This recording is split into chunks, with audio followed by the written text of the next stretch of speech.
Это произошло прошлым летом в теплый субботний день. Меня зовут Иван, живу я в городе Санкт-Петербурге, в обычном пятиэтажном доме, который называют Хрущевской, на самом последнем этаже. Живу один в однокомнатной квартире. Так вот, был обычный день. Я, как всегда делаю это в субботу, решил позаниматься спортом в обеденные часы, поотжиматься, потягать гирю и тому подобное. После занятий спортом я услышал звонок в дверь. Кто-то нажал на звонок и держал его, не отпуская. Об этом говорила меняющаяся музыка звонка, не успевающая толком доиграть до середины.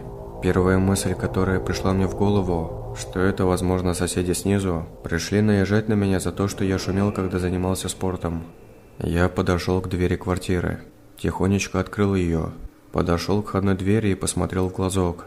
В момент, когда я наклонялся к глазку, я четко слышал шаги, а когда увидел пустую лестничную площадку, то услышал дыхание, как будто бы кто-то сделал выдох после глубокого вдоха. Этот звук донесся справа, где находилась дверь соседской квартиры. Мне тут же пришла в голову мысль, что это какой-нибудь продавец или еще кто-нибудь вроде него. Мол, позвонил в одну дверь, никто не открыл, а он резко к другой двери. Я все же остался наблюдать. В течение 5 минут никаких признаков присутствия кого-либо снаружи не было. Я подумал, что показалось, поэтому я пошел заниматься своими делами. Вечером в 19:00 я поехал на стрелку Васильевского острова, на сальсе Open Air танцевать. Мероприятие проходило с 20 до 23, так что домой я вернулся где-то в 23:50. Когда я подошел к подъезду, то заметил, что дверь, а она была с домофоном, не до конца закрыта. Я зашел внутрь и запер ее, проверил это толчком руки. Убедившись, что дверь закрыта, я стал медленно подниматься на 5-й этаж. В этот день я очень много танцевал, подустал малость. Дойдя уже до 3-го этажа, за своей спиной я услышал вздох, аналогичный тому, что сегодня слышал, когда подходил к глазку. Обернувшись, я никого не обнаружил, но все же это заставило пойти мурашки по моей коже. Мне стало не по себе, и я перешел на бег. Добравшись до своей квартиры, я открыл входную дверь, пулей залетел внутрь, резко закрыв за собой дверь. Как только я повернул крючок замка, чтобы закрыть дверь, и раздался щелчок защелки, кто-то позвонил в дверь. Мне стало не по себе, ведь за мной никто не шел. Я посмотрел в глазок. Снова шаги, будто кто-то прячется вбок из поля зрения, и вздох. Я стоял так минут 5, но, как и днем, никаких признаков присутствия кого-либо на личной площадке не обнаружил. Время было уже полночь 10 минут. После того, как я помылся и переоделся, я отправился смотреть сериал. Посмотрел 2 серии, закончил где-то в 1:30. Пора было ложиться спать. Перед сном я решил сходить в туалет. Когда я вышел из комнаты и отправился к нужному для меня помещению, раздался звонок в дверь. Я не на шутку перепугался. Первым делом я пошел на кухню и взял нож. Подойдя к двери квартиры, я открыл ее тихонечко и сделал шаг к входной двери. Наклонился к глазку. Снова история повторилась. Те же звуки, а на лестничной площадке никого. Я стоял минут 15 и смотрел в глазок. Никого там не было. Я повернулся и начал уходить, как вдруг в дверь позвонили. Я резко подбежал, чтобы посмотреть в глазок. И снова никого. Мне было страшно. Были в голове такие мысли. Вдруг какое-то существо проникнет ко мне в квартиру и убьет меня. Я тупо стоял и смотрел в глазок с ножом в руке. Когда страх стал уходить, я решил отправиться спать. То, что произошло в этот момент, повергло меня в шок. Я стоял и смотрел в глазок. Думал уже уйти, как в дверь позвонили. Я не понимал, что происходит. Я четко видел, что никого на лестничной площадке нет, а шум от шагов после того, как закончила играть музыка моего звонка, и такой звук, как будто бы кто-то вздохнул, были. Я стоял у входной двери и пристально пытался разглядеть хоть что-нибудь. И я увидел тень. Она мелькнула от стены на пол и пропала из виду в направлении моей входной двери. Тут я почувствовал присутствие кого-то. Оно стояло снаружи, у моей входной двери. Оно шоркало и сопело. Затем шум стих, и я почувствовал, что что-то прислонилось к входной двери. До меня дошло, что это существо затаило дыхание и слушает. Я старался не шевелиться. Не знаю, сколько я так простоял. Но тишину прервал шум из замочной скважины. Я думал, у меня сердце остановится. Такой звук был, как будто бы кто-то подбирает ключ к замочной скважине и делает это очень медленно. Я насчитал 5. Когда раздался 6-й звук, то я увидел, что крючок врезного замка начал поворачиваться. Я поспешил схватить его руками, но было поздно. Раздался щелчок. Ручка входной двери опустилась вниз. С той стороны послышалось хихиканье. В дверь раздался толчок. Заперто. Снаружи послышалось рычание. На 2 оборота закрыл, подумал я с облегчением. Схватившись за этот крючок, я очень медленно сделал оборот по часовой стрелке, закрыв дверь снова на 2-й оборот. Я начал на цыпочках отходить к зеркалу, что стоит в коридоре, чтобы взять ключи, ведь у меня есть еще и верхний замок. Когда я с ключами вернулся к двери, раздался щелчок.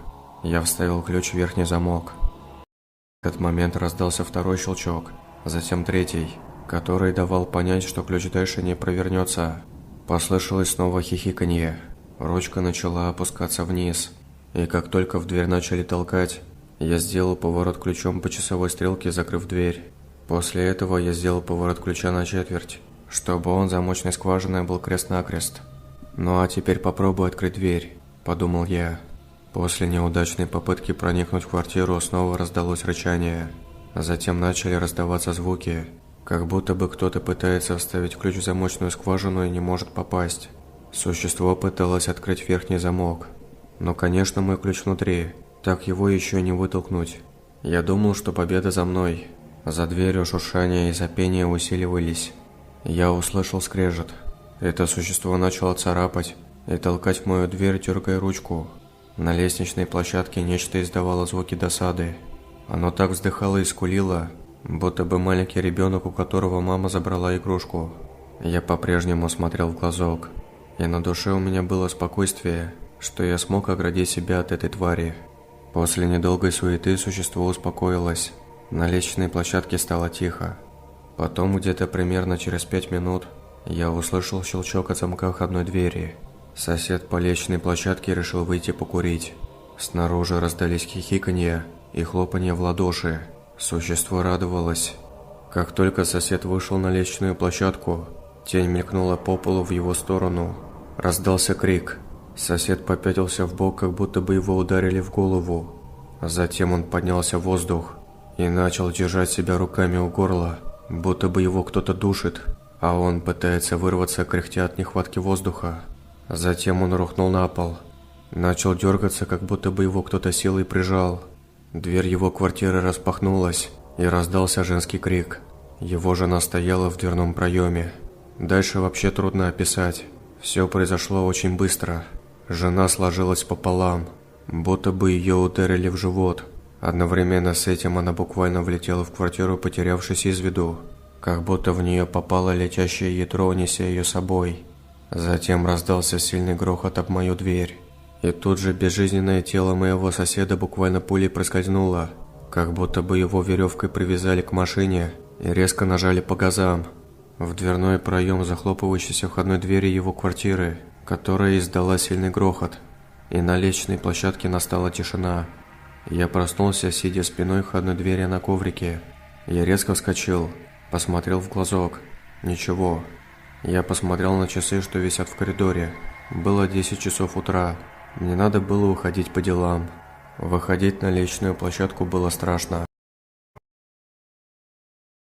Но все же я решился. По сути, мой сосед своей смертью спас меня, потому что мой замок болтался на 2 болтах, а дверь была исцарапана. Все-таки это существо рано или поздно попало бы ко мне в квартиру. Хорошо, что у меня есть страховка. Пришлось вызвать полицию. Доплатив немного денег, я поставил себе новую крепкую дверь, на которой была огромная щеколда, так что на ночь я теперь всегда запираю на нее дверь. Сотрудники полиции удивились, что я не пью алкоголь. По их мнению, надо напиться, чтобы не заметить, как в мою квартиру ломятся грабители. Про соседей я, конечно, ничего не сказал, и про всю эту историю. Все равно никто бы не поверил. Сказал, что просто спал, а утром обнаружил раскуроченный замок и расцарапанную дверь. Через 5 дней обнаружили пропажу соседей. Тел не нашли. В их квартире было все перевернуто вверх дном, и пол был испачкан кровью. Что же произошло со мной в ту ночь? Что же это было за существо, которое невидимо, но от света откидывало тень? Для меня останется загадкой. Проходя мимо квартиры соседей, я часто слышал, как оттуда раздается хихиканье и какое-то шурканье. Сегодня в эту квартиру въехали молодожены. Они приходили ко мне в гости, чтобы познакомиться. Мне страшно. Я не знаю, как их спасти.